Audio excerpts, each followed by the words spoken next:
from South Sudan. I was born in Sudan. As a little kid, I moved to Kenya. We lived there in a refugee camp. From there, we got accepted to come to Australia. Came to Australia in 2001, been here since then. I've got Nigerian roots. I started playing when I was 16. Sort of fell into the game. I didn't sort of fully decide to play. I fell into it at school. I went through that program, very fortunate. There's a strong talent pathway in AFL Queensland and got drafted to the Suns. I was born in Fiji, came across when I was 4, in 1987. Obviously coming from Fiji, Polynesian background, very big on rugby. So, we came over here, there was no rugby at all. I was in school. I used to play basketball at lunch and no one really played. So like all my friends, they played footy. And one of them invited me down to come for training and I just started loving it from there. Although I didn't look like any other kid, and no other kid had sort of dark skin or curly hair like me. So I guess it took me a while, in my late teenage years to feel comfortable in my own skin and be proud of being Fijian. And I was involved in some very high profile racial incidents. That a player in this day and age could racially vilify an opponent, and I hope to never see it again.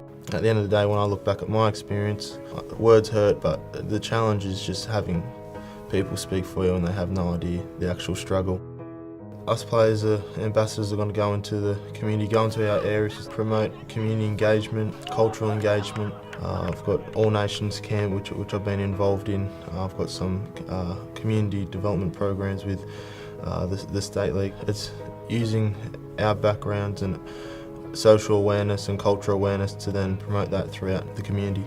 So I'm Multicultural Projects Officer, so pretty much just helping with all the multicultural programs that we have here in Victoria. We're finding that a lot of the communities that are just jumping on board, I guess a big driver in that is the big Sudanese community. Once they do get their first training session, the first game under their belt, they actually fall in love with the game pretty quickly. My role would be just going around club and talking to people about the program, just teaching kids some skills and talking to other multicultural people. And that's what it's all about. I think it's just it's getting to schools, getting to footy clubs. Yeah, it's working pretty well.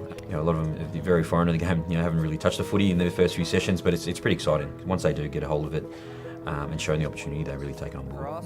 I probably haven't seen that excitement for a long time. These guys were amazing and sort of inspired me, and I was like, wow, that's the purity of the game, that expression. These programs bring them together. They can feel comfortable in that environment because obviously they're all the same. And then once they do, hopefully empower them that they can actually feel really confident within themselves that when they do go back to their footy clubs that they're still sort of proud and happy with their culture and they do bring something different to the game. This program gives everyone an opportunity to create social inclusion where people actually love coming to training and more importantly love playing the game. And that goes across the board with all cultures. They look up to them and say, one day I want to be that, I want to do that.